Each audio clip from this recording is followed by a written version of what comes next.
Good evening and welcome to Americana. I'm Willie Montague. And I'm Shakhea Hinton. This is where serious issues meet serious conversation. No slogans, no sideshows, just substance. Buckle up. This is Americana.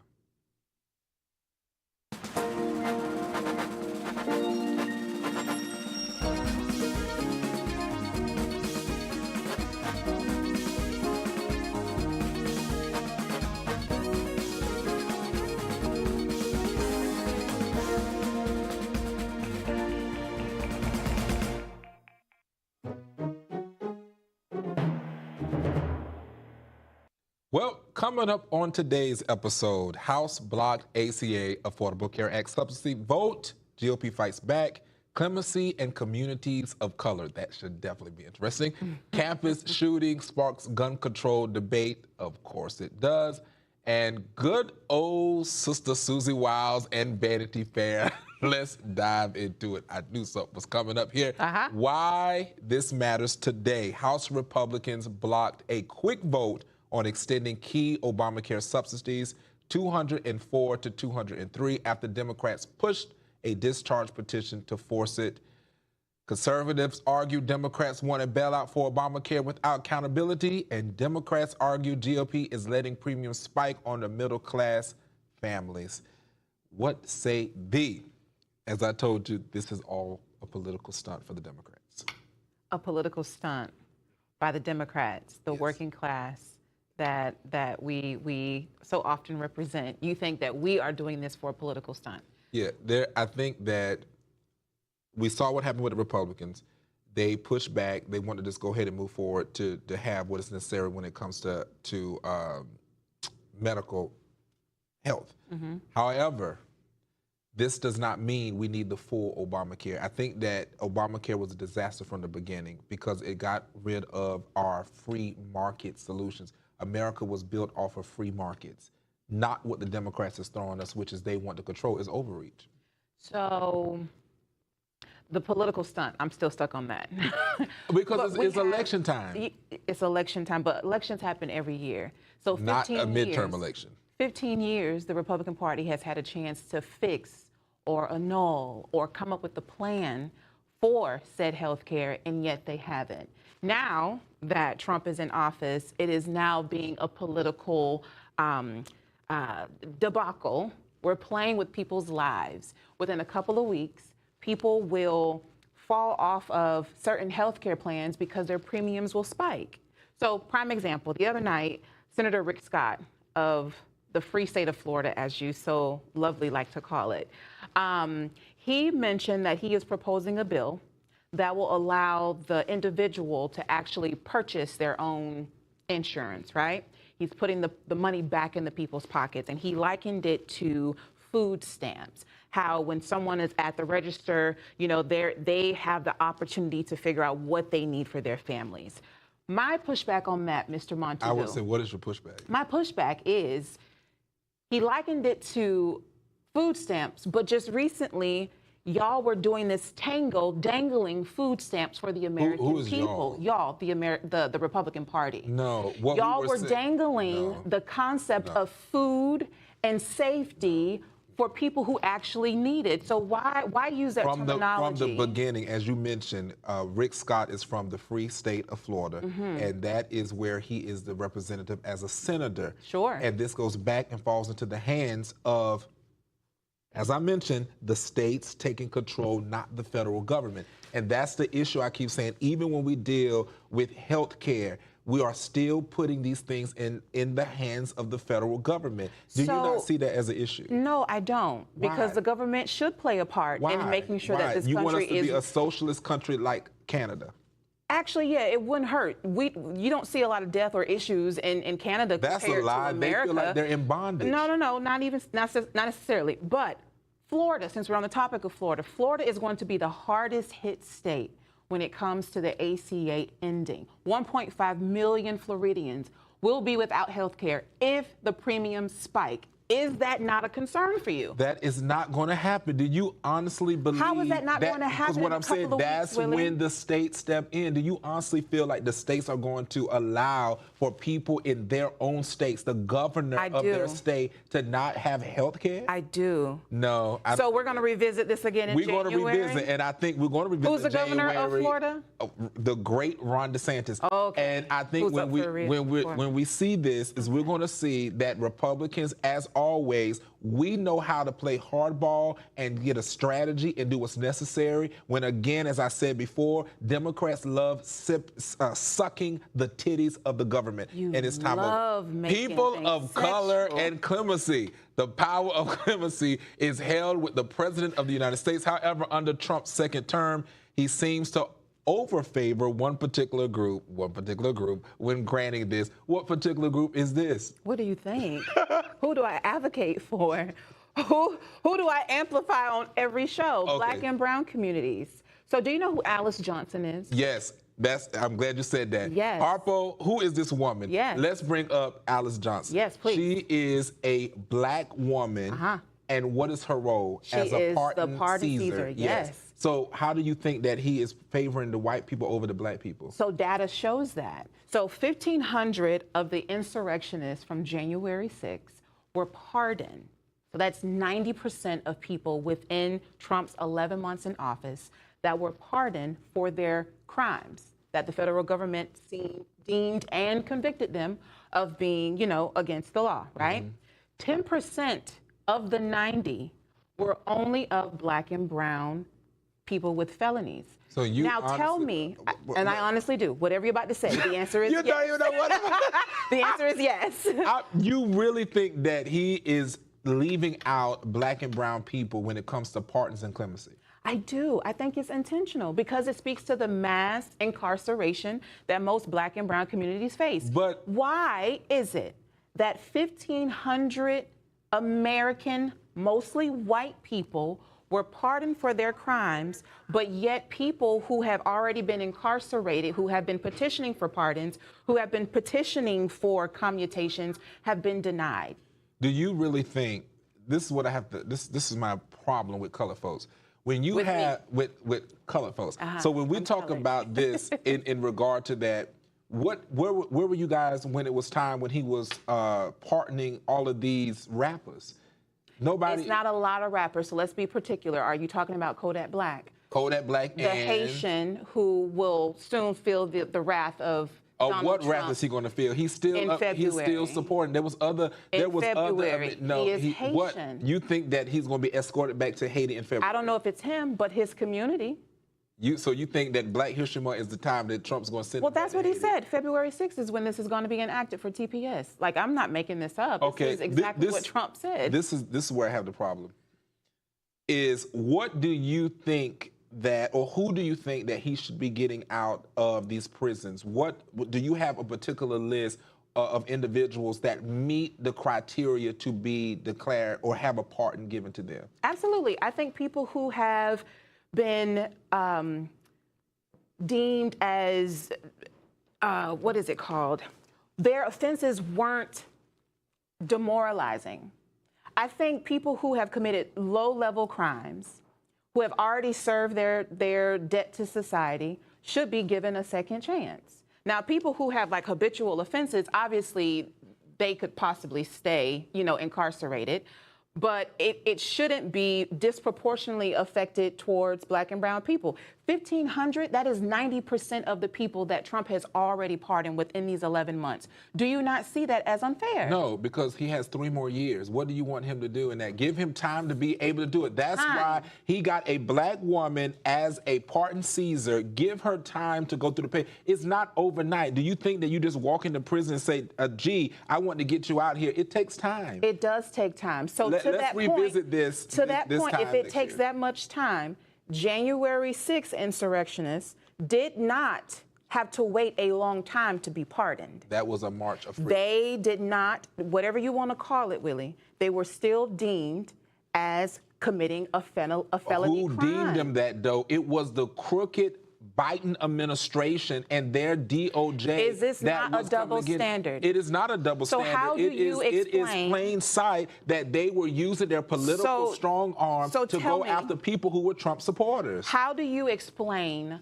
the multi-billion company, crypto company, that Trump pardoned when there are other people who have more of a need to be pardoned for their crimes? How do you explain that with Sam Freed and the money that Maxwell Frost got from him for his campaign? Moving on, we have the run on over to a quick commercial break. It's not a sore spot. It is a because if sore we're going to spot. talk about something, let's talk about the whole picture. Democrats are just as crooked with George Soros I want us and to talk Alex about Soros Congressman Frost tomorrow. No, I don't want to talk about him. You brought him up. He's a bastard. Let's move on and continue. You brought him up. We're moving on to have a commercial break, you guys. When we get back, don't worry. I'm going to keep pushing this button. We're not going anywhere. We're keeping it real. You are so intimidated relevant. by Frost. We will be back. You are intimidated. This is Americana. This is crazy, Willie.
All righty. We are back here on Americana. Let's get into, this is definitely, it is a soft spot, but something we need to have this discussion as we continue to do. We said earlier this week, a fatal campus shooting at Brown University and other recent incidents has reignited the national discussion on gun safety and gun security.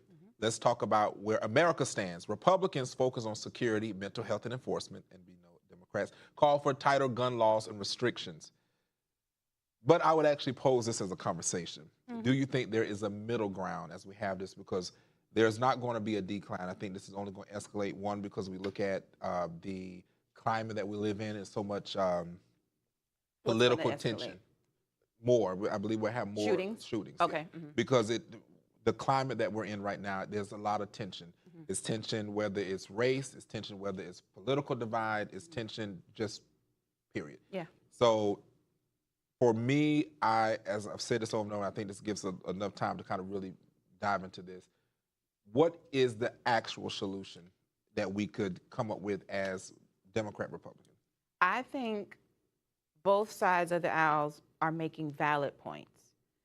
Your rights should not be taken away, but there should be some type of amendment to them. Mental health is a thing. Resources need to be provided for the mental health. So I think the middle ground that you and I both are seeking, or both parties should be seeking, is how do you connect the two without making it politically left or right leaning or race driven. I don't know what that looks like. I wish I did. I think the people in DC who represent us have a lot of ego right now. I think ego is blocking progress, I think, on both sides of the aisle. And once ego is put aside, and I don't know how many deaths are going to have to happen or mass shootings are going to have to happen in order for ego to be put aside. But to your point, if it's not, pride is going to keep exuding and lives are going to be claimed. Now, you mentioned in the beginning when you were speaking about amending. What should we amend? The process of obtaining a gun. But we already do kind of have, or not we do kind of have, we do I was going to say, which one is we it? do have in place the background checks. It's not like people can literally like go in there and today walk out. Like you have to have these background checks ran. So how do you explain, and I'm going to compare and contrast, how do you explain the number of deaths in the United States versus in Australia? So we know Australia just had a mass shooting at a beach where you go to literally let your hair down, put your toes in the sand. You are not on guard for something that just took place like that, right? But that is 1 in like 10 for them. But was that, correct me if I'm wrong, was this in relation to the Jewish celebration? Yes. So that was more of a hate-geared type of shooting. Yes. Right. So with that, and again, correct me if I'm wrong, Australia may not have gun issues as much as mass shootings than we do, but don't they have issues with stabbings? They do. So that doesn't negate harm being caused to people in like, mass surroundings and large surroundings. But what I am saying is the leading cause of death in the United States are caused by guns, access to guns, whether that is a child gaining access to an unsecured weapon, right? Or if you have someone who goes through the due process of owning a gun, they wait for the time frame that they need for the background checks to be done, but then the mental health side of things happen, or they get indoctrinated by a lot of hate messaging that they see online or on TV, and that drives them to do it. There is such a stark difference with the United States in how we obtain and utilize guns versus in other countries, and I'm just trying to figure out why. But I mean, why the stark contrast? I think that there should be more training and resources available in those trainings so that, and we have law enforcement that should offer, and I was told several times, I was just at a panel that I was on, and that law enforcement officer stated they have training. If people want these trainings, they can sit as a community and learn about gun safety.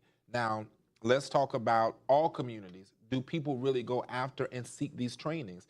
Or should it be mandatory if you go and do, those are things that we should look at. But for me, as I said earlier this week, taking away people's ability to have a gun based off of a perception of a thing is a dangerous route. Because if I want to protect my family, I want to protect my family. I should not feel like it's infringed upon just because some idiot across the sea goes and does something that is, ridiculous, hate crime, versus me being here and just because somebody wants to be a gangbanger and wants to go out and shoot them up. So I'm glad you brought that up. So I don't think your amendment should be infringed upon by having it completely taken away. I've always stated that. I don't think that should be fair.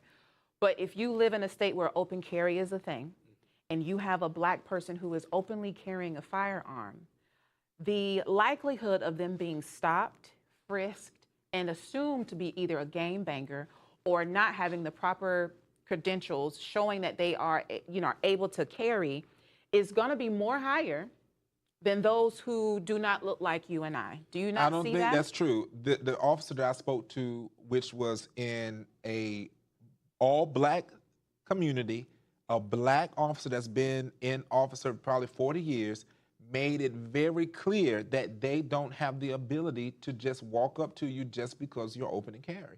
And this is a black man in a black community. That is fair. So shout outs to him, whoever you spoke to. My heart goes out to the black man. I can't remember his name off the top of my head now, but this was a couple of years ago. Trayvon? No, not Trayvon. He was stopped. This black man was stopped for a traffic violation. He told the officer, I am legally carrying right now. He was getting ready to pull his firearm out to put it on the dashboard. The cop heard him say that and still shot him dead in front of his children who were in the back seat. And that is tragic. I am also a black man, and I have been pulled over, and I told them I had a gun, and all they did was just tell me, okay. So who's at fault with this man's death? So, and I'm kudos to you. The gun is not at fault. No, I'm not saying the gun is at fault. What I am talking to and what I'm trying to target is the system. Right, but what I'm comparing the two. He's a black man, I'm a black man. What was the difference? I don't know, Willie. That's what I'm saying. I So don't we know. can't. Is it the officer in training? That's what I'm saying. We need to use more resources for that. But to restrict and regulate a whole population of people off of an officer who is more than likely ignorant and racist. That is one of many. We just cannot go that route. But let's take speaking of that route, let's go Susie Wiles and Vanity Fair. Susie Wiles gave a series of interviews over the course of 11 months to Vanity Fair. The article and portraits have taken the media by storm. Have you seen them? I do not like Susie Wiles. Let's start Why that not? way. I do not like her. I am shocked. Why? I think she is the reason why President Trump is made to look bad. And he feels the complete opposite. He praises her like he hails her. Well, of course he has to. That's his chief of staff. He doesn't have to. Like, they said that she has always been brutally honest with him. And I am just shocked that you don't like her. I thought that you I didn't like her from the beginning, no. Really? So this article that has come out with Vanity Fair and her leading it, are you shocked or are you disappointed? I actually have not seen it, so if you want to run me through it. I don't read or look at anything. I think she's the wickedy witch of the West. And she's his chief of staff, and you feel that way? Yeah. That is crazy to me. Wow, you are such a wild card. I just don't know if you coming or going sometimes, Willie. I just don't know what to do. By God. Well, in this 11-month interview, I am really shocked. In this 11-month interview, she allowed this Vanity Fair reporter to come in and get an inside scoop of the cabinet. So she talked about each person, J.D. Vance, you know, the secretary, like a number of people in the cabinet, right? And she was candidly speaking. You can tell that she was completely relaxed by this guy, and it was an 11-month process. The articles just dropped yesterday, including the pictures. Now, the pictures weren't favorable for many of the people that were in the shots. And so social media has gone crazy about like how this depiction of Trump's administration really shows like them aging, them really not being up to par with the position that they're holding. And I just wanted to get your take on that to see how you felt about it. Well, I would say this. I mean, most of the administration, I mean, she's definitely aging, but we would definitely say that some of the other individuals, they're young. Most of his cabinet are young people. They're not even breaking 50 years old. So I'm a little confused at how. Do you think that Trump is old? Trump is seasoned. So do you see the hypocrisy of what you just said and it being misogynist? It's not. Now I'm a misogynist because I don't like Susie Wiles. No, because you just likened her as being old, and I asked you if Trump was old, and you said that he was seasoned. Your choice of words. Oh boy, I tell you. Well, I don't like Susie Wiles. But it's not patriarchy. But as I've said before, women should not be in those particular positions. Women need to learn how to be submissive. That's why that concludes tonight's episode of Americana. I'm Willie Montague. Y'all know who I am, the realest one on this show, Shakhea Hinton. Thank you for engaging with thoughtful, honest conversations. We'll see you tomorrow. Bye.